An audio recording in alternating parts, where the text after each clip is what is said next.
ಅಮ್ಮ, ಅಪ್ಪ ಇಲ್ಲದೆ ನನ್ನ ಕೈಲಿ ಇರಕ್ಕಾಗಲ್ಲಮ್ಮ. ಅವ್ರಿಲ್ಲ ಅನ್ನೋ ನಿಜನ ನನ್ನ ಕೈಲಿ ಒಪ್ಕೊಳಕ್ಕೂ ಆಗಲ್ಲ ಅಮ್ಮ.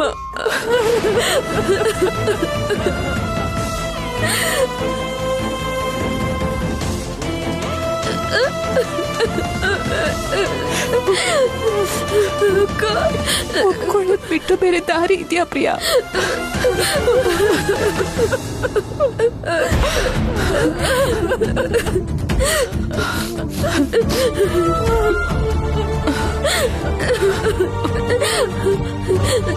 ಅಮರವ್ರೆ, ಪ್ರಿಯಾ ಇಲ್ಲೇ ಇದ್ರೆ ಕಂಟ್ರೋಲ್ ಮಾಡೋದು ತುಂಬಾ ಕಷ್ಟ. ಕರ್ಕೊಂಡು ಹೋಗಿ. ನಾನು ಹೋಗಲ್ಲ ಅಕ್ಕ, ಪ್ಲೀಸ್ ಅಕ್ಕ. ಈ ಮನೆಯಲ್ಲೇ ಅಪ್ಪನ ನೆನಪಲ್ಲೇ ಬದುಕ್ಬಿಡ್ತೀನಿ.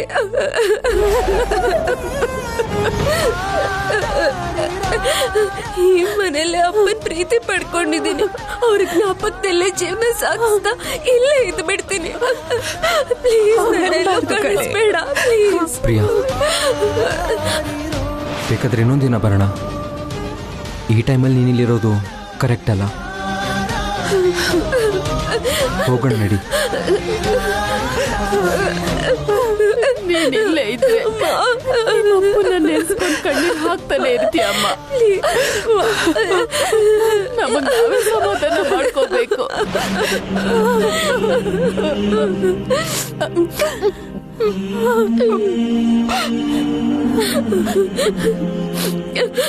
ನೀನಿಲ್ಲೇ ಇದ್ರೆ ನಿಮ್ಮ ಅಪ್ಪನ ನೆನೆಸ್ಕೊಂಡು ಕಣ್ಣೀರು ಹಾಕ್ತಾನೆ ಇರ್ತೀಯಮ್ಮ.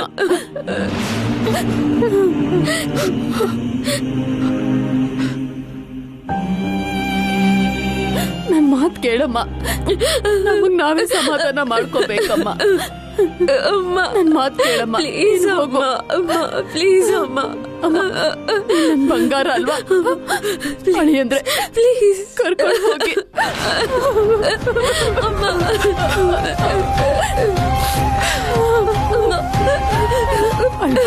ಅಳ್ಬಾರ್ದಮ್ಮ, ದಯವಿಟ್ಟು ಹೊರಡಮ್ಮ. ನಾನು ಹೋಗಲ್ಲ ಅಮ್ಮ. ಪ್ರಿಯಾ, ಹೊರಡಮ್ಮ. ನನ್ನ ಮಾತು ಕೇಳು ಪ್ರಿಯಾ. ಪ್ಲೀಸ್ ಅಮ್ಮ, ಬೇಡಮ್ಮ. ಇರ್ತೀನಮ್ಮ. ಕೇಳು, ಪ್ಲೀಸ್ ಅಮ್ಮ, ಮಾಡಬೇಡ. ಕರ್ಕೊಂಡು ಹೋಗಿ ಹೇಳಿ ಪ್ರಿಯಾ, ಅಮ್ಮ. ಪ್ಲೀಸ್ ಅಮ್ಮ.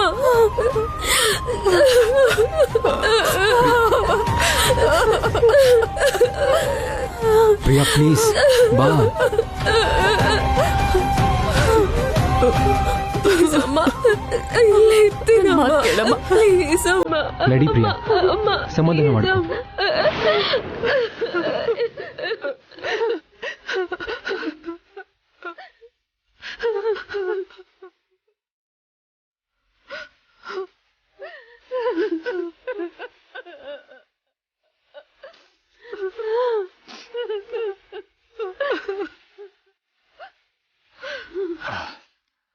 ಅತ್ತೆ,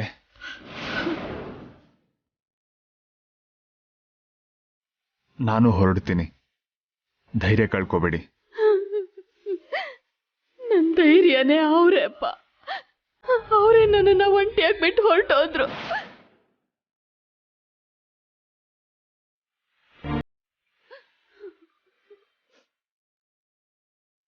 ರಾಧಿಕಾ, ನೀನು ಹೊರಡಮ್ಮ.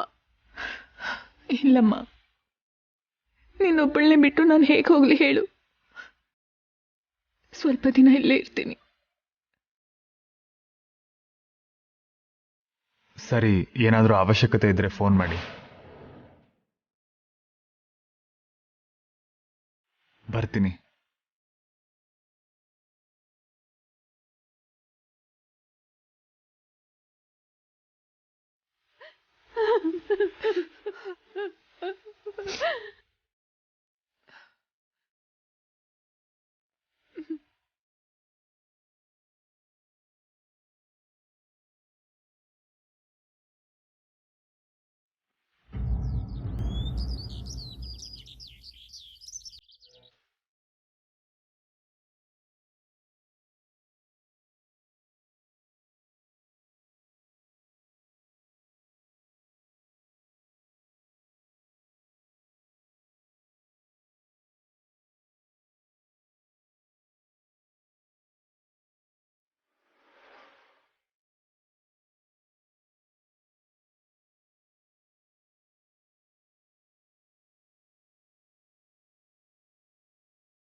ಪ್ರಿಯಾ, ನಿನ್ಗಾಗಿರೋ ನಷ್ಟಕ್ಕೆ ಪರಿಹಾರನೇ ಇಲ್ಲ. ನಾವಾಡೋ ಮಾತು ನೀನು ಕಮ್ಮಿ ಮಾಡಲ್ಲ, ಆದರೆ ನೋವು ನುಂಗ್ಕೊಂಡು ಜೀವನದಲ್ಲಿ ಮುಂದೆ ಸಾಗೋದು ತಪ್ಪಿದಲ್ಲ. ನಡಿ ಪ್ರಿಯಾ.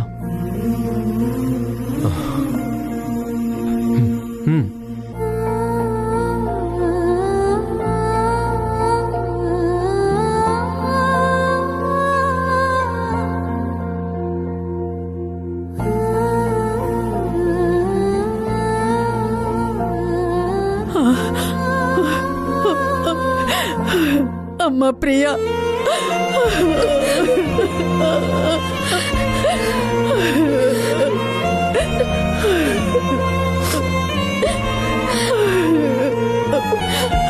ದೇವ್ರೆಂತ ಅನ್ಯಾಯ ಮಾಡ್ಬಿಟ್ಟ ತಾಯಿ.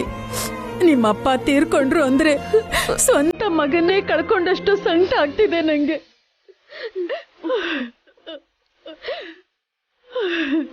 ಸಾರಿ ಅದ್ಕೆ, ಅಣ್ಣ ಇಲ್ಲ ಅಂತ ನಮ್ಗೆ ಮನ್ಸೆಲ್ಲ ಭಾರ ಆಗ್ತಿರುವಾಗ ನಿಂಗೆ ಇನ್ನೆಷ್ಟು ನೋವಾಗಿರ್ಬೋದು ಅಂತ ಅರ್ಥ ಆಗುತ್ತಮ್ಮ.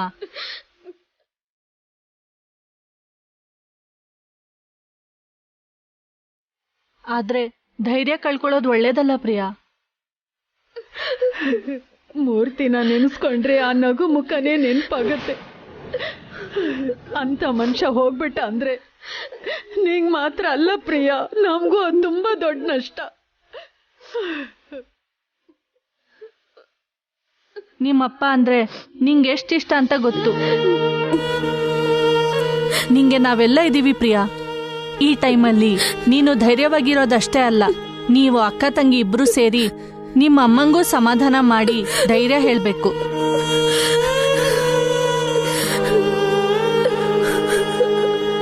ಅಮ್ಮ ಪ್ರಿಯಾ, ಏನಾದ್ರೂ ತಿಂದ್ಯಾ ತಾಯಿ? ಇಲ್ಲ ಅಜ್ಜಿ, ರಾತ್ರಿಯಿಂದ ಇವಳು ಒಂದು ಹನಿ ನೀರು ಕುಡ್ದಿಲ್ಲ. ಅಯ್ಯೋಯ್ಯೋ, ಹತ್ತು ಎಷ್ಟು ಸುಸ್ತಾಗಿದ್ದಾಳೆ. ನೇಹಾ, ಹೋಗಿ ಅತ್ತಿಗೆಗೆ ಊಟ ತಗೊಂಡ್ ಬಮ್ಮ. ಬೇಡ ಅಜ್ಜಿ, ನಂಗೆ ಹಸುವಾಗ್ತಿಲ್ಲ. ಪ್ರತಿ ಕ್ಷಣ ನನ್ನ ಕಣ್ಮುಂದೆ ನಮ್ಮಪ್ಪನೇ ಬರ್ತಿದ್ದಾರೆ.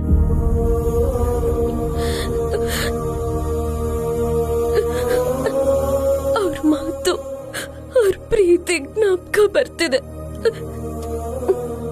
ದೇವ್ರಿ ಯಾಕಜ್ಜಿ ನಮ್ಗಿಂತ ಶಿಕ್ಷೆ ಕೊಟ್ಬಿಟ್ಟ? ಸುಮ್ನಿರಮ್ಮ, ಸಮಾಧಾನ ಮಾಡ್ಕೊ.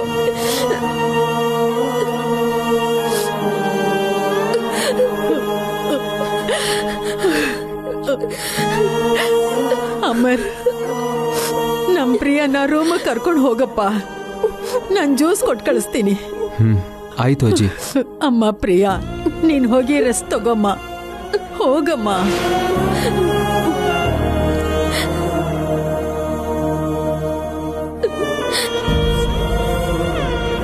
ನೇಹಾ, ಜ್ಯೂಸ್ ತಗೊಂಡು ಹೋಗಿ ಅತ್ತಿಗೆ ಕೊಟ್ಟು ಬಾ. ಸರಿ ಅಜ್ಜಿ. ಬೇಗ ಹೋಗು.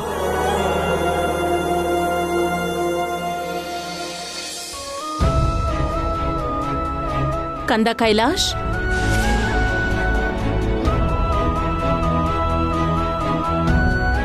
ನಿಮ್ಮ ಮಾವನವರು ಶವ ಸಂಸ್ಕಾರ ಎಲ್ಲ ಮುಗೀತಾ? ಮುಗೀತು ಅಮ್ಮ. ಪಾಪ ಅದಕ್ಕೆ ಪರಿಸ್ಥಿತಿ, ಪ್ರಿಯಾ ಪರಿಸ್ಥಿತಿ ನೆನ್ಸ್ಕೊಂಡ್ರೆ ತುಂಬಾ ನೋವಾಗುತ್ತೆ ಕಂದ.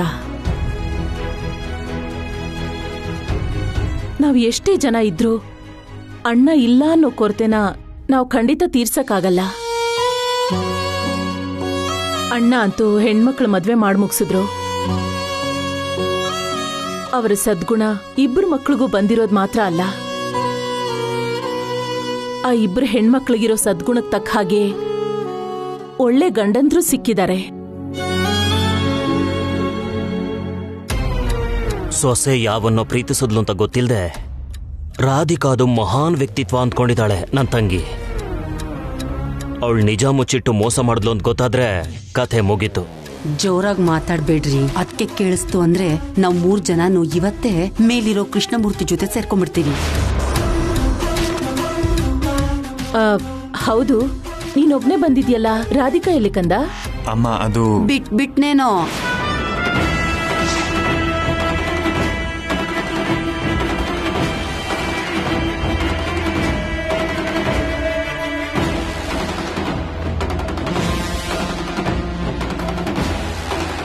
ಏನ್ ಮಾತಾಡ್ತಿದ್ಯಾ ಅಲಿವೇಣಿ?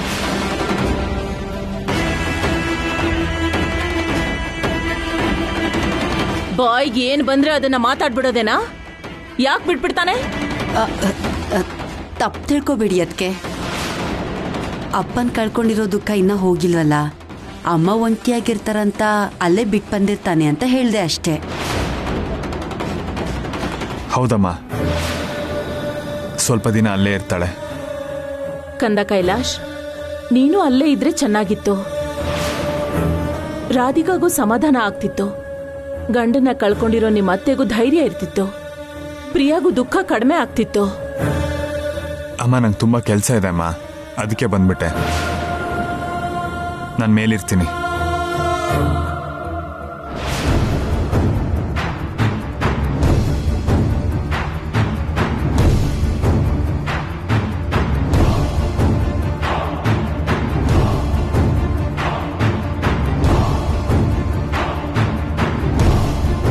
ಖಂಡಿತ ಬೇಕು ಅಂತಾನೆ ಕೈಲಾಶ್ ಹೆಂಡ್ತಿನ ಕರ್ಕೊಂಡ್ ಬಂದಿಲ್ಲ.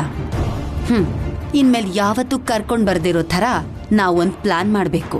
ಆದಷ್ಟು ಬೇಗ ರಾಧಿಕಾ ಯಾರನ್ನ ಪ್ರೀತಿಸಿದ್ದು ಅಂತ ಸಾಕ್ಷಿ ಸಮೇತವಾಗಿ ಸಿಕ್ಕಾಕೊಂಡ್ರೆ ಅದನ್ನೇ ಅಡ್ಡ ಇಟ್ಕೊಂಡು ಭಾವನ್ನು ರಾಧಿಕನ್ನು ಶಾಶ್ವತವಾಗಿ ದೂರ ಮಾಡ್ಬೋದು. ರೊಟ್ಟಿ ಜಾರಿ ತುಪ್ಪಕ್ಕೆ ಬಿದ್ದ ಹಾಗೆ ರಾಧಿಕಾ ಕೈಲಾಶ್ ಮಧ್ಯೆ ಆಗ್ತಿರೋ ಜಗಳನ ನಾವು ನಮ್ಮ ಅನುಕೂಲಕ್ಕೆ ಬಳಸ್ಕೋಬೇಕು. ನಾವು ಅಂದ್ಕೊಂಡಿರೋದನ್ನ ನೆರವೇರಿಸ್ಕೋಬೇಕು.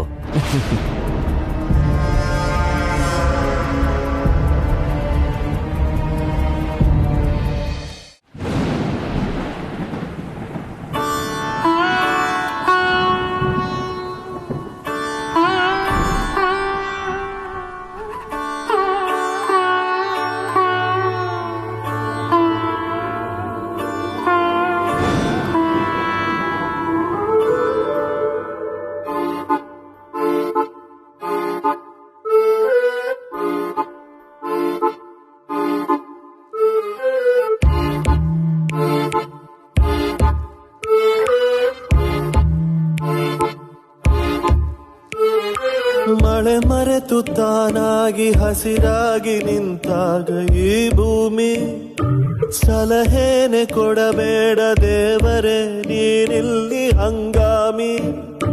ಕಣ್ಣೀರೆ ನಿನ್ನ ಸಂತೆಗೆ ಕರೆದಾಗ ಬೇಜಾರಿನಲ್ಲಿ ಸಜ್ಜಾದೆಯ ನೋವಿರುವ ಗಾಯ ಬೆರಳಲ್ಲೇ ಇರುವಾಗ ಬಿಡಿಸೋದು ಕಲಿತೆ.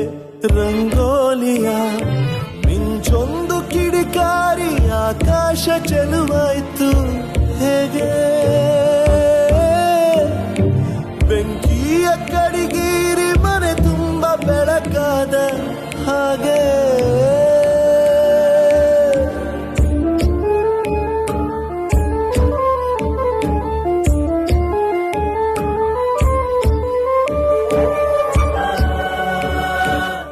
ನಮ್ಮ ಮದುವೆಯಲ್ಲಿ ನಿನ್ನ ಕಿರು ಬೆರಳು ಹಿಡ್ಕೊಂಡು ಅಗ್ನಿಕುಂಡ ಸುತ್ತ 7 ಹೆಜ್ಜೆ ಹಾಕಿ ಜೀವನ ಪೂರ್ತಿ ನಿನ್ ಜೊತೆಲಿರ್ತೀನಿ ಅಂತ ನಿನಗೆ ಪ್ರಮಾಣ ಮಾಡಿದ್ದೀನಿ. ಆದ್ರೆ ಇವಾಗ ಅರ್ಧ ದಾರಿಲೇ ಅನಾಥೆ ಮಾಡಿ ಹೊರಟೋಗ್ತಿದ್ದೀನಿ. ತಂದೆಯಾಗಿ ಪಾಸ್ ಆಗಿರೋ ನಾನು ಗಂಡನಾಗಿ ಫೇಲ್ ಆಗ್ತಿರೋದಕ್ಕೆ ನನಗೆ ಕ್ಷಮಿಸ್ಬಿಡು ಸುಜಾತ. ಬಂದ ತೆಂಗಿನ ಗರಿಗೆ ತಾಗುತ್ತ ಹೋದ ಊರೂರಿಗೆಲ್ಲ ಚಂದ ತಂದ.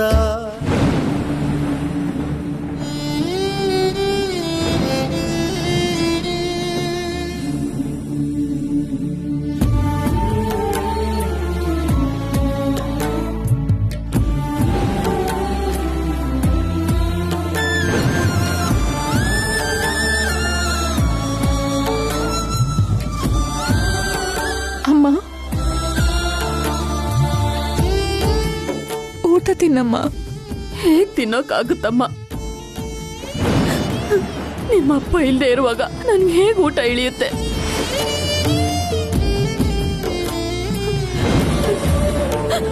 ಇನ್ಮೇಲೆ ನನ್ನ ಗಂಡನ ಮಾತು ಕೇಳಲ್ಲ, ಅವ್ರನ್ನ ನೋಡಕ್ಕಾಗಲ್ಲ ಅಂದ್ರೆ ಊಟ ಹೇಗ್ ಮಾಡಕ್ಕಾಗುತ್ತೆ ರಾಧಿಕಾ?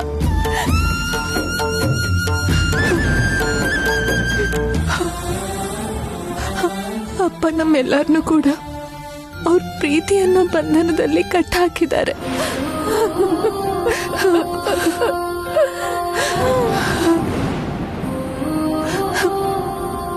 ಊಟ ಮಾಡೋಕ್ ಮಾತ್ರ ಅಲ್ಲಮ್ಮ, ಅವರಿಲ್ಲ ಅಂತ ಗೊತ್ತಾದ್ಮೇಲೆ ಹೆಜ್ಜೆ ಮುಂದಿಡೋದಕ್ಕೂ ಭಯ ಆಗ್ತಿರತ್ತೆ. ಆದ್ರೆ ದಾರಿ ಸಾಗ್ಲೇಬೇಕಲ್ಲ.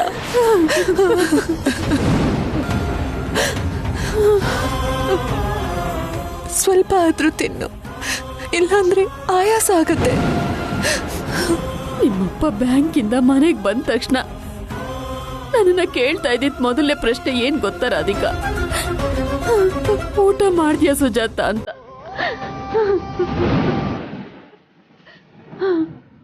ಅವ್ರಿಗೆ ಕಾಯಿಲೆ ಬಂದಿದೆ ಅಂತ ಗೊತ್ತಾದ್ಮೇಲೆ ನನ್ ಬಗ್ಗೆ ಇರೋ ಚಿಂತೆ ಇನ್ನೂ ಹೆಚ್ಚಾಗ್ತಾ ಬಂತು. ನಾನು ಹೇಗ್ ಒಂಟಿಯಾಗಿ ಬದುಕ್ತೀನೋ ಅಂತ ಇತ್ತೀಚೆಗಂತೂ ತುಂಬಾ ಯೋಚನೆ ಮಾಡ್ತಿದ್ರು. ನಾನಿಲ್ದೆ ಹೋದ್ರು ಮಕ್ಳಿಗೋಸ್ಕರನಾದ್ರೂ ನೀನ್ ಧೈರ್ಯವಾಗಿರ್ಬೇಕು ಸುಜಾತ ಅಂತ ದಿನಕ್ಕೆ 10 ಸಲನಾದ್ರೂ ಹೇಳ್ತಾ ಇದ್ರು.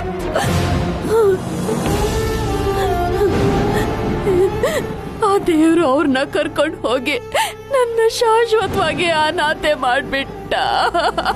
ಅಯ್ಯೋ,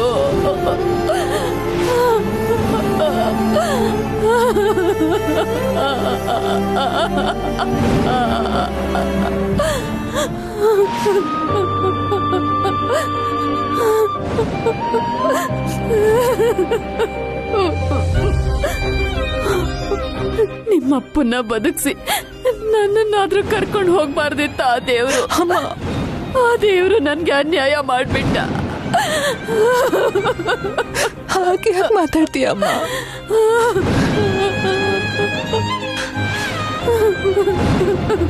ನಂಗೂ ಪ್ರಿಯಾಂಗೂ ಧೈರ್ಯ ಹೇಳ್ಬೇಕಾಗಿರೋ ನೀನೆ ಈ ತರ ಧೈರ್ಯ ಕಳ್ಕೊಂಡ್ರೆ ಹೇಗಮ್ಮ? ದೇವ್ರೇ, ನೀನೇ ತಿದ್ದೇ ಇದ್ರೆ ಅಪ್ಪನ ಆತ್ಮಕ್ಕೆ ಸಮಾಧಾನ ಆಗತ್ತಾ?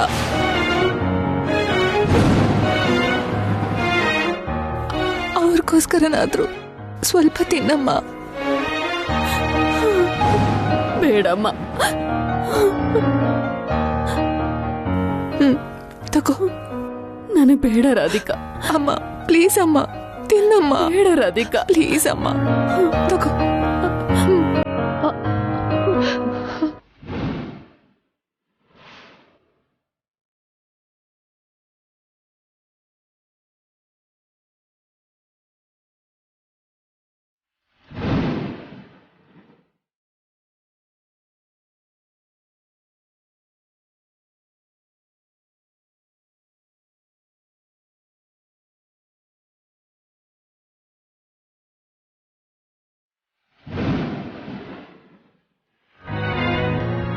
ಹೌದು, ನೀನು ಊಟ ಮಾಡ್ದ್ಯಮ್ಮ?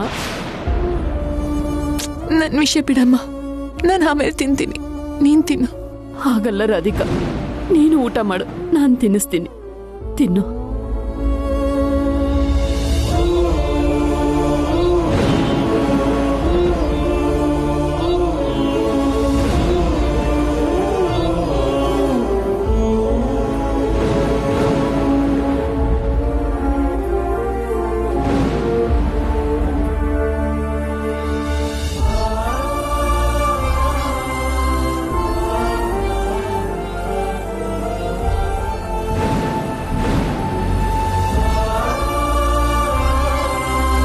ಹೌದು, ಒಂದ್ಸಲ ಪ್ರಿಯಾಗೆ ಫೋನ್ ಮಾಡಿ ಮಾತಾಡಮ್ಮ. ಅಪ್ಪ ಇಲ್ಲ ಅಂತ ಅವಳಲ್ಲಿ ಎಷ್ಟು ಗೋಳಾಡ್ತಿದ್ದಾಳೋ ಏನೋ.